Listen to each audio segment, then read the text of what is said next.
Imagine a sensação de que você não está sozinho. Não no bom sentido, mas a sensação fria e rastejante de que a cada passo que você dá, a cada porta que você tranca, há um par de olhos observando. Não é um fantasma, não é um monstro de filme, é algo muito mais real, muito mais aterrorizante. É um ser humano. É alguém que transformou a sua vida na sua obsessão. E hoje vamos navegar por uma série que está disponível na Disney Plus através do Hulu. Se chama Stalkeando Samantha, 13 anos de terror. Uma série que rompe barreiras do absurdo, assim mostrando a mente do ser humano na sua forma mais obscura e perversa, que a gente acaba parando para pensar que talvez a ficção não seja tão pior quanto a vida humana. Sejam bem-vindos ao Dossiê do Mistério. Eu sou a Cass e hoje a gente vai acompanhar um documentário em formato de série com 3 episódios lançado no Disney Plus através da Hulu, que se chama Stalkeando Samantha, 13 anos de terror.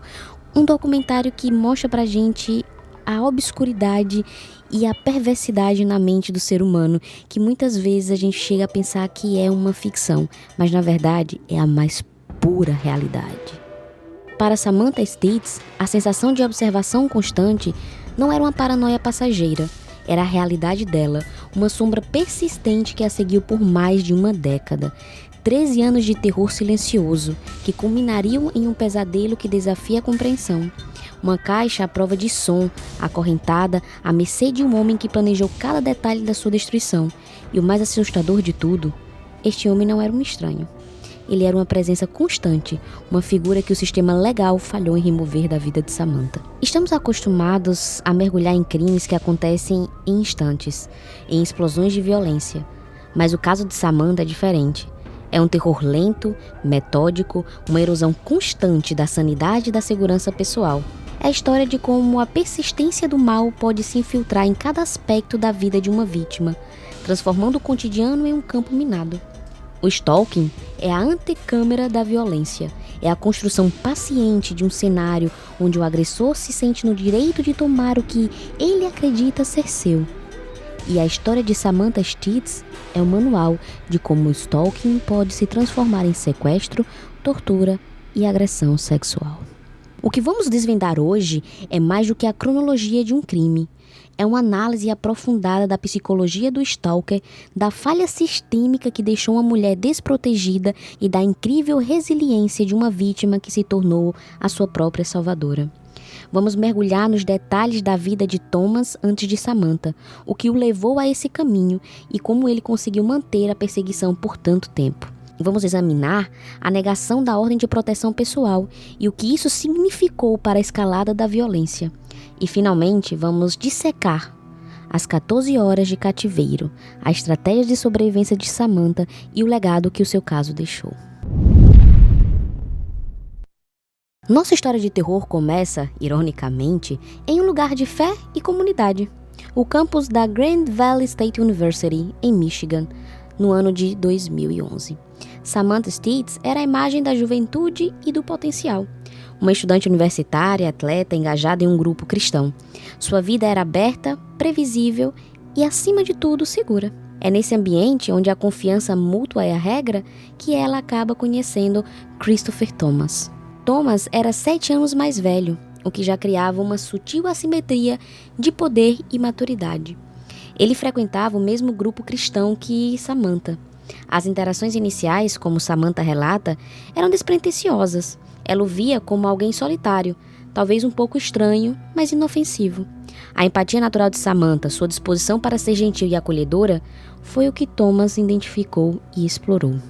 A dinâmica inicial é crucial para entender a mente do stalker e o mecanismo utilizado por ele. O stalker, muitas vezes, não está interessado na pessoa real, mas na fantasia que ele constrói em torno dela.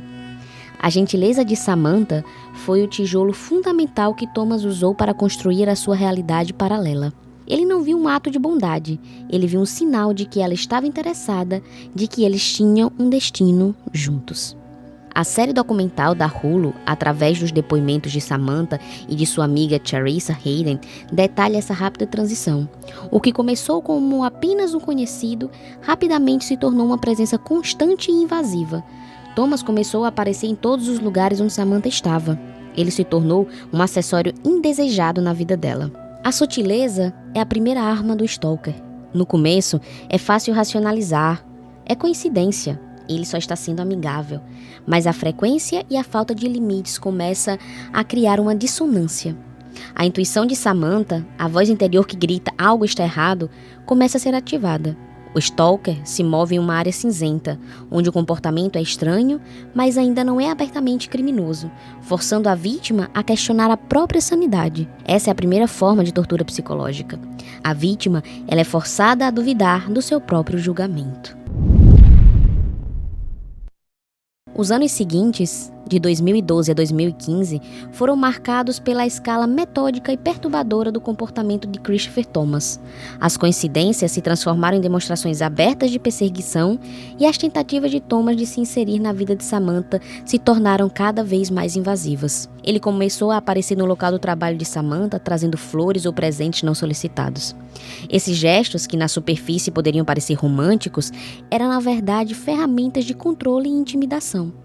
Eles eram uma mensagem clara. Eu sei onde você está e eu posso te encontrar. Você não está segura. A recusa de Samantha em corresponder aos avanços de Thomas não fez recuar. Pelo contrário, apenas alimentou a sua fixação. A rejeição, para a mente obsessiva, não é um não, mas um obstáculo a ser superado, uma prova de que a vítima precisa ser persuadida ou, em última instância, forçada. O ponto de virada mais sombrio desta fase é a introdução do rastreamento tecnológico. Thomas começou a colocar dispositivos de rastreamento de GPS no veículo de Samantha e até mesmo nos carros de seus amigos. Este ato é a materialização da obsessão e a transição do stalking de uma perseguição física para uma vigilância total. É fundamental entender o que o rastreamento de GPS representa. Não é apenas sobre saber a localização, é sobre a onipresença. É sobre a vítima sentir que não há um único momento de privacidade, que o stalker está sempre a um toque de tela de distância. Isso gera um estado de alerta constante, uma ansiedade crônica que destrói a qualidade de vida. A vítima, ela é forçada a viver em um estado de hipervigilância, onde cada carro que passa, cada sombra, cada som se torna uma potencial ameaça.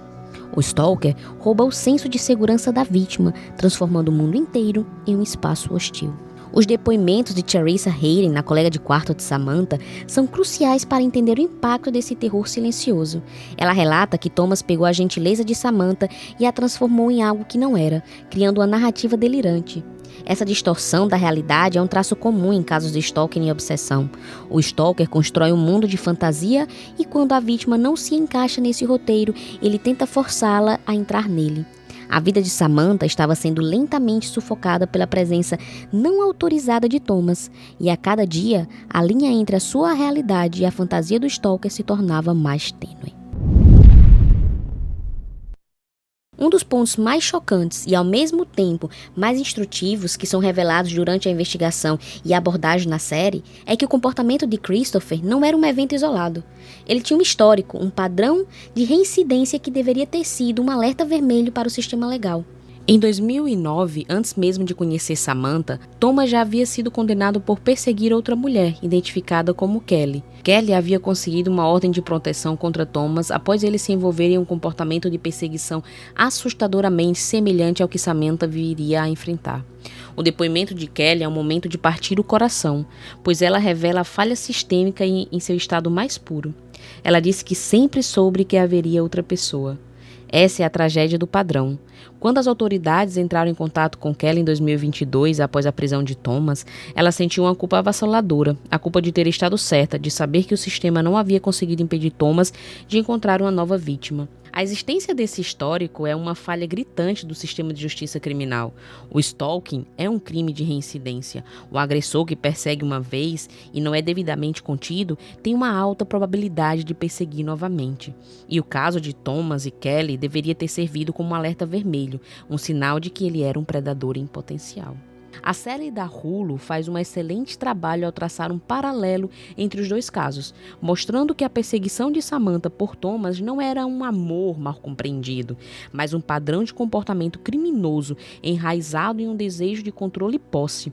A história de Kelly é a prova de que Samantha não era especial para Thomas, ela era apenas a próxima vítima em sua lista de obsessões. E essa compreensão é vital para desmistificar a narrativa romântica que a cultura pop, por às vezes, erroneamente atribui ao stalking. Não há nada de romântico em destruir a paz e a segurança de alguém. É pura e simples violência psicológica. E como o caso de Samantha prova, é a porta de entrada para a violência física.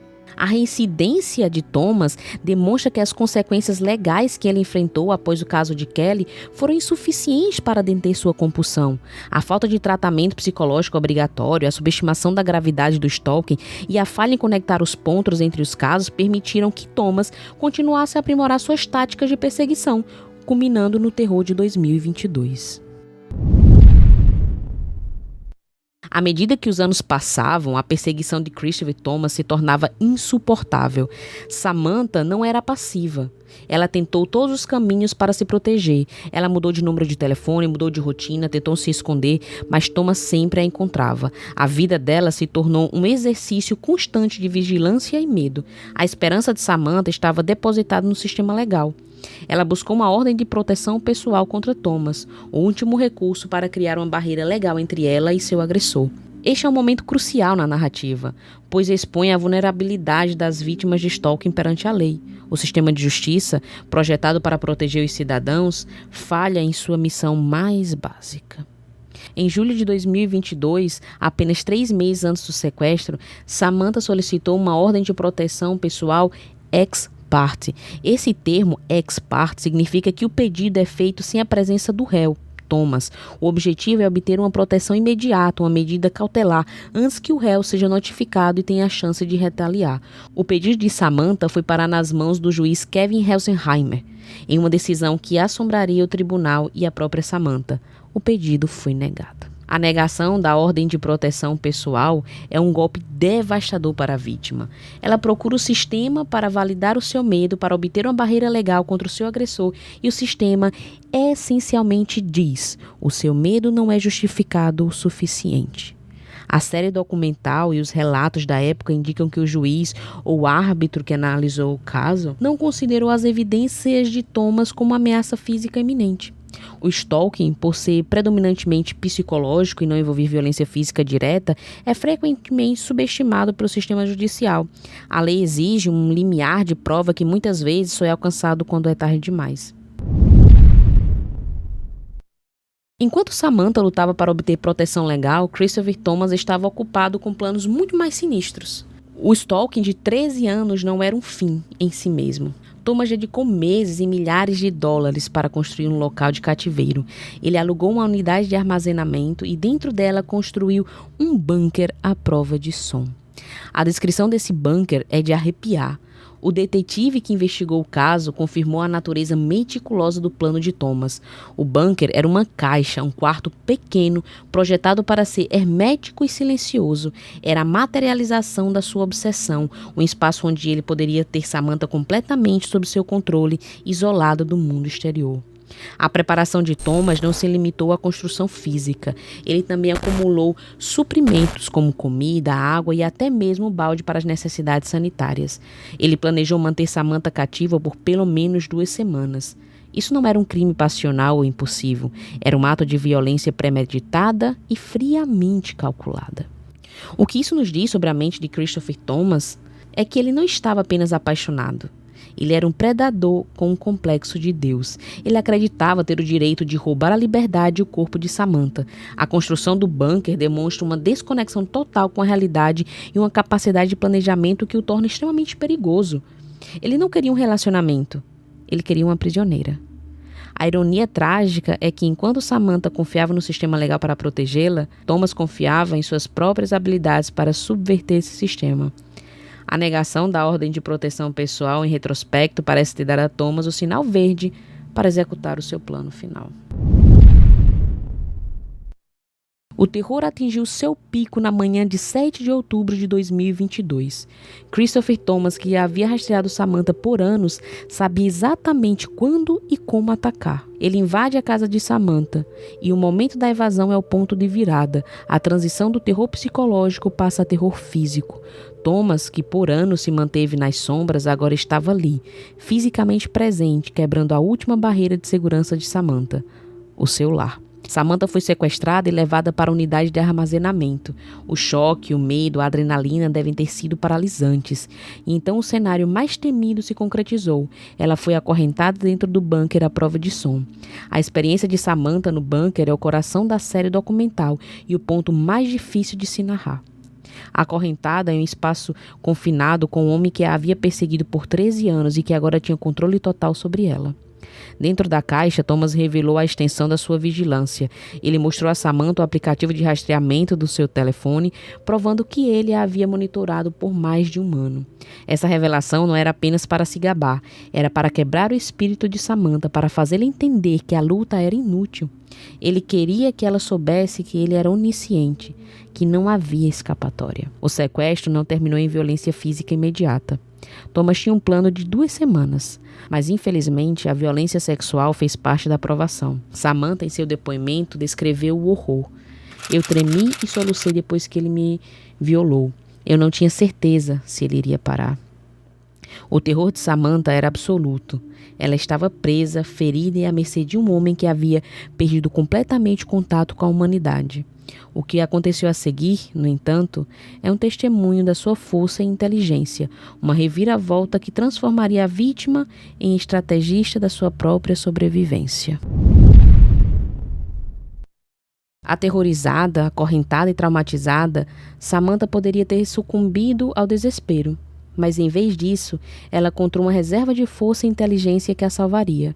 Em um momento de terror inimaginável, Samantha parou de lutar fisicamente e começou a lutar mentalmente.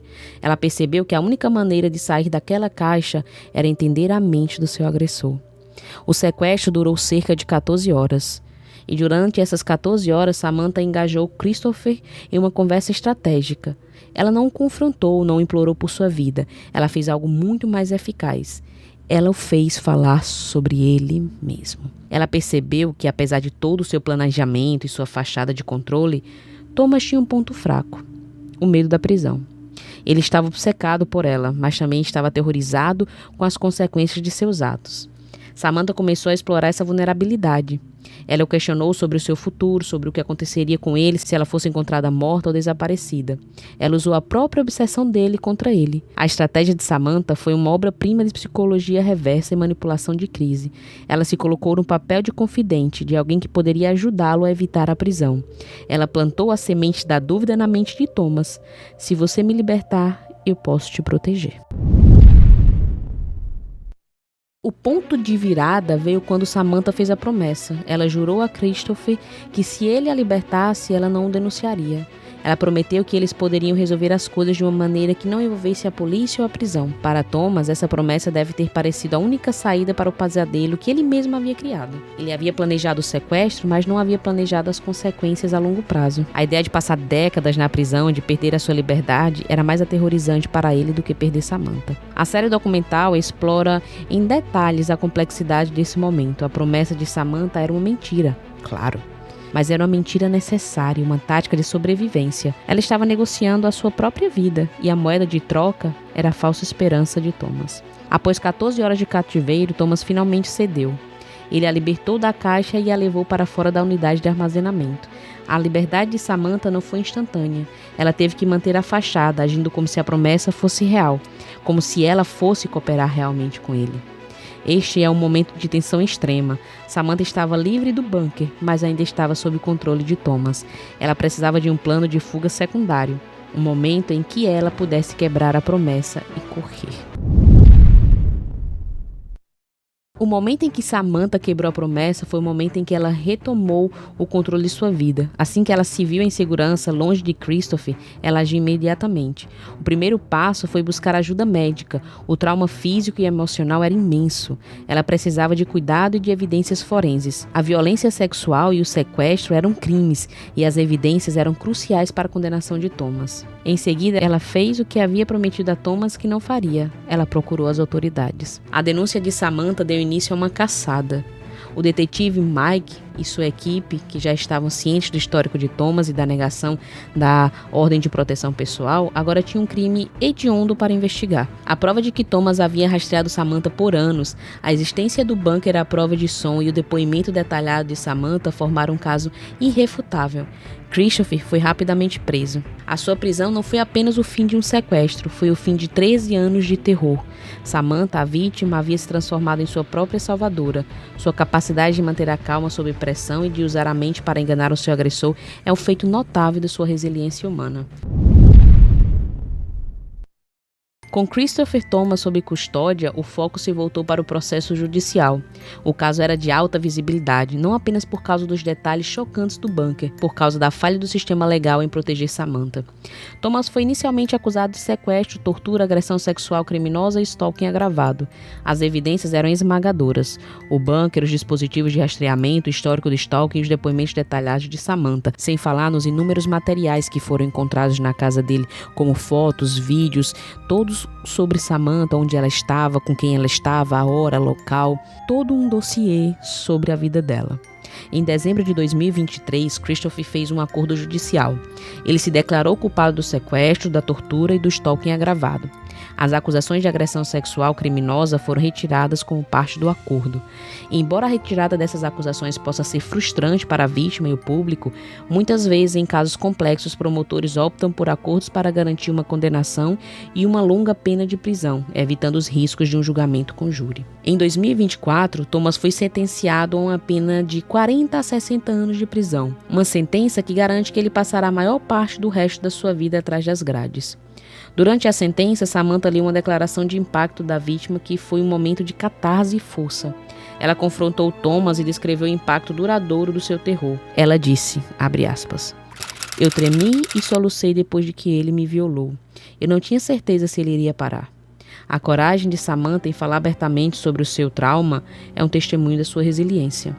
O juiz Kevin Hesselheimer, o mesmo juiz que havia negado a ordem de proteção pessoal de Samantha meses antes, presidiu a sentença.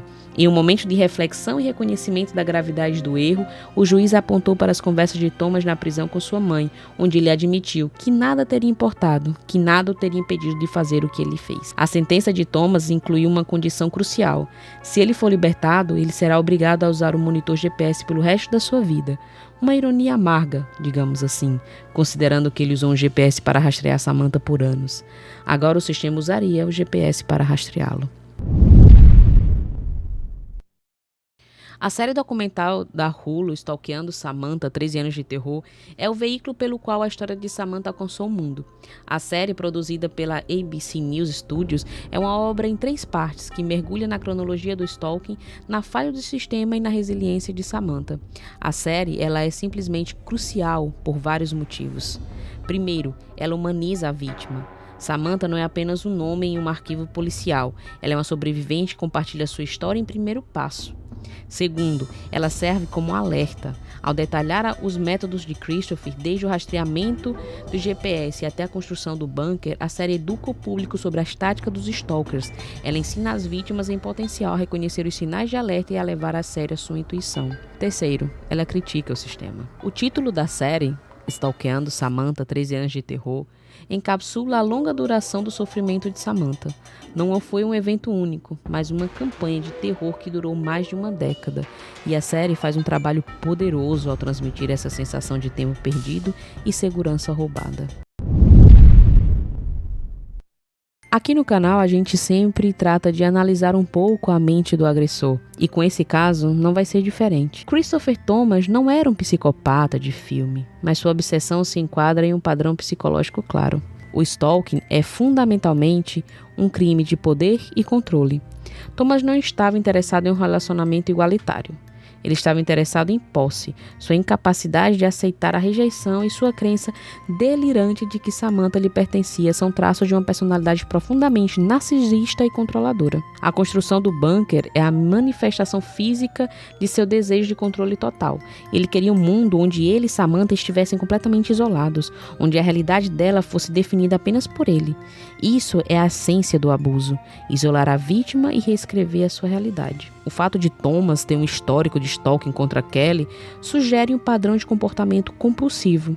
Ele não consegue formar laços saudáveis e, em vez disso, busca preencher um vazio interno através da dominação e da perseguição. O caso de Christopher Thomas é um lembrete sombrio de que o mal nem sempre se manifesta em atos de violência aleatória.